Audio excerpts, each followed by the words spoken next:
اقتدار شروع ہوا تھا. تو مارچ کے مہینے میں ترکی میں لوکل باڈیز کے انتخابات ہیں جو وہاں کی پالیٹکس بدل دیں گے. اور اسی طرح پاکستان میں تو جو اگلے انتخابات ہونے جا رہے ہیں اس کے حوالے سے میرا یہ کہنا ہے کہ نواز شریف صاحب بہت احتیاط سے ان انتخابات میں داخل ہوئے ہیں, اور انہوں نے جو سب سے زیادہ ہوم ورک کیا ہے وہ ایک ہی چیز پہ کیا ہے, نہ جلسے پہ, نہ ریلیز پہ, اور نہ کوئی ایسی سوشل میڈیا کیمپین پہ. ان کے اشتہارات تو نظر آتے ہیں ان کے اور پیپلز پارٹی کے. انہوں نے ایک کانسٹیٹوئنسی کو بالکل لک آفٹر کیا ہے, اور وہاں سے انہوں نے جو ٹکٹیں دینے کا انتظام کیا ہے وہ بہت کیلکولیٹڈ ہے. اور کہا جا رہا ہے کہ جو سروے ہیں میرے جیسے دوستوں کے, اینالسٹ کے, جو ہم دوست سیاست کا تجزیہ کرتے ہیں, ہم تو پچھلے 40-50 سال سے سیاست کا تجزیہ کرتے آئے ہیں اس میڈیا کے ظہور سے پہلے پرائیویٹ. تو جو سنجیدہ میرے ارد گرد کے دوست سے آج بھی ہم بیٹھے ہوئے تھے کہ مسلم لیگ نون کتنی سیٹیں لے جائے گی, جو بھی انتظامات ہیں 110 سے زیادہ, اور پیپلز پارٹی 60+. اچھا, پیپلز پارٹی کی کیمپین اس دفعہ بڑی ڈیسنٹ رہی ہے. 2018 میں بھی بلاول بھٹو کی کیمپین بڑی ڈیسنٹ تھی, اس لیے کہ پیپلز پارٹی کے پاس ایک ڈیسنٹ لیڈرشپ بھی ہے اور ان کے سلوگن بھی بڑے ڈیسنٹ ہیں. اور بلاول بھٹو نے میرا خیال سب سے زیادہ دورے کیے ہیں. نہ نواز شریف اتنے دورے کر سکا ہے ریلیز اور جلسوں سے خطاب, نہ شہباز شریف, اور نہ ہی مولانا فضل الرحمان. ان پر تو قاتلانہ حملہ ہو جاتا ہے جب وہ نکلتے ہیں بیچارے. اور نہ ہی جماعت اسلامی اتنے جلسے کر سکی ہے جتنے بلاول بھٹو نے کیے ہیں. اور لاہور میں بلاول بھٹو کا جو NA 127 ہے یہ سرپرائز بھی ہو سکتا ہے, چونکہ بلاول بھٹو نے بہت بڑی پولیٹیکل گیمبلنگ کی ہے, اور سیاست میں پولیٹیکل گیمبلنگ پہ یقین رکھتا ہوں. انہوں نے اچھا قدم اٹھایا ہے کہ انہوں نے پنجاب سے الیکشن لڑا ہے, اس بنیاد پر نہیں کہ جیتوں یا ہاروں. میرا خیال ان کا الیکشن لڑنا ہی جیتنا ہے. اور مجھے بڑی خوشی ہوتی ہے اگر شہباز شریف شکارپور سے, لاڑکانہ سے, حیدرآباد سے کہیں الیکشن لڑتے, اور اسی طرح مولانا فضل الرحمان کراچی سے الیکشن لڑتے. چونکہ جب قومی سطح کے لیڈر دوسرے صوبوں میں جا کے اپنے صوبے کو چھوڑ کر دوسرے صوبوں میں جا کے الیکشن لڑتے ہیں تو اس سے ایک انٹیگریٹی آتی ہے ریاست میں, وفاق میں, قوم میں. جیسے ذوالفقار علی بھٹو نے 1970 کے انتخابات میں لاہور سے الیکشن لڑا, ملتان سے الیکشن لڑا, ڈیرہ اسماعیل خان سے ذوالفقار علی بھٹو شہید نے الیکشن لڑا, اور ڈیرہ اسماعیل خان سے وہ الیکشن ہار گئے تھے ذوالفقار علی بھٹو.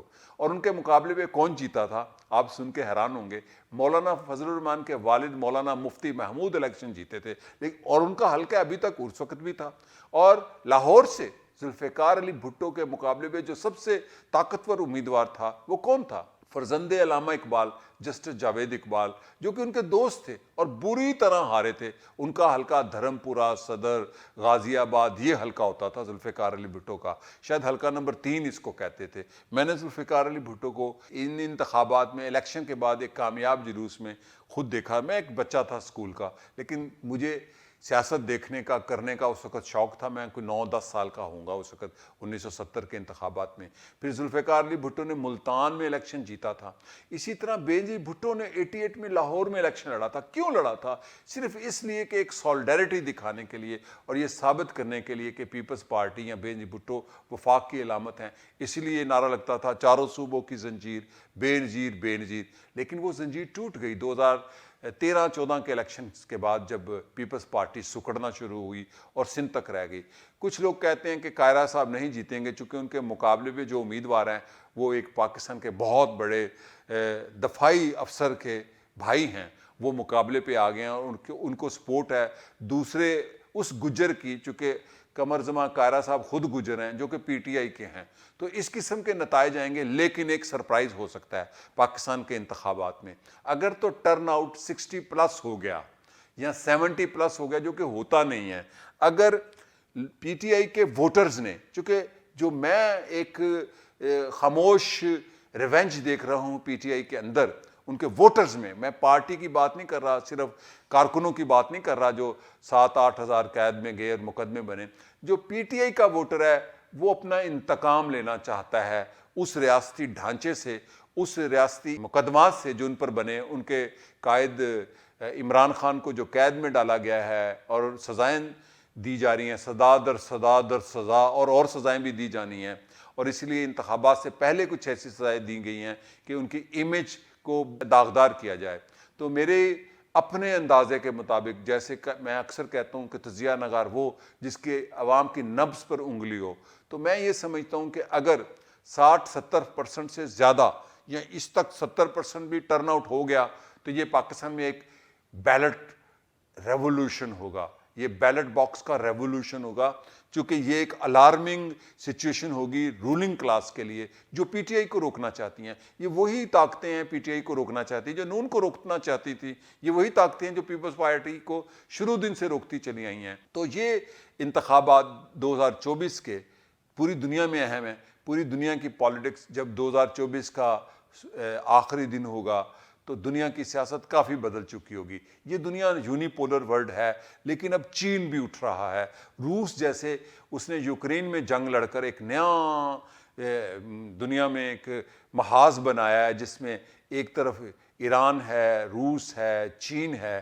اور دوسری طرف نیٹو ہے، امریکہ ہے، یورپ ہے، اور اس طرح یورپ کے اندر جو اس کے اتحادی ہیں۔ تو جو دنیا بدل رہی ہے، یقیناً یہ سرمایہ دارانہ ڈیموکریسی ہے، عوامی جمہوریت نہیں، لیکن مجھے ایک امید ضرور ہے انسانوں سے جو 7 ارب انسان ہیں کہ دنیا میں ایک نئی امید پیدا ہوگی، ابھی ہوئی نہیں ہے۔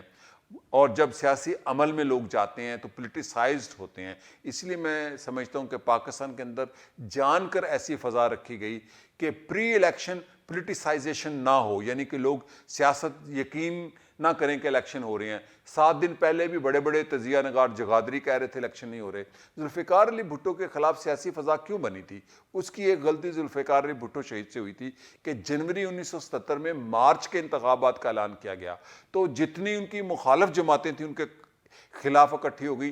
جنوری فروری مارچ 3 مہینے ان کے خلاف ایک قسم کی political campaign, anti Bhutto campaign بننے میں کامیاب ہو گئی، اور وہی سبب بنی تھی سوسائٹی کو بھٹو اور اینٹی بھٹو بنانے میں۔ اور پھر ذوالفقار علی بھٹو کے خلاف انتخابات کے بعد یہ جو مہم تھی انتخابی، جو کہ اینٹی بھٹو انتخابی مہم تھی، وہ اینٹی بھٹو گورنمنٹ کو گرانے کی تحریک میں بدل گئی۔ لیکن ہماری رولنگ کلاس بہت کلیور ہے، اس نے ایک ایسی جان کے فضا قائم کی میڈیا پہ۔ یہ جو بڑے بڑے آپ اینالسٹ دیکھتے ہیں، میں ان کے بارے میں کیا کہوں، یہ جان کے کہا جا رہا تھا غیر یقینی ہے۔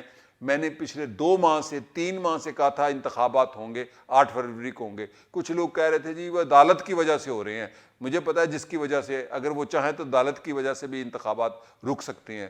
انتخابات چونکہ کرانے ضروری ہیں، ایک چہرہ ضرور چاہیے جمہوری سیاسی، جو آئی ایم ایف کو دکھایا جا سکے، جو ورلڈ بینک کو دکھایا جا سکے، جو دنیا کو دکھایا جا سکے۔ اسی لیے ایسی فضا نہیں بننے دی گئی کہ لوگ پولیٹیسائز ہو جائیں، ووٹر پولیٹیسائز ہو جائیں۔ اگر تو پی ٹی آئی کے حامی ووٹرز نے فیصلہ کر لیا، چونکہ اس وقت وہ پاپولر جماعت ہے، اس میں میری کوئی خواہش نہیں ہے، یہ رائے ہے میری، اور میری رائے میں اپنے معلومات اور اپنے تجربے کی بنیاد پہ کہتا ہوں، اگر تو ٹرن آؤٹ 60+ ہو گیا تو پاکستان کے حکمران کلاسز کے لیے الارمنگ ہے، اور نئی حکومت بنانے والوں کے لیے بھی الارمنگ ہے۔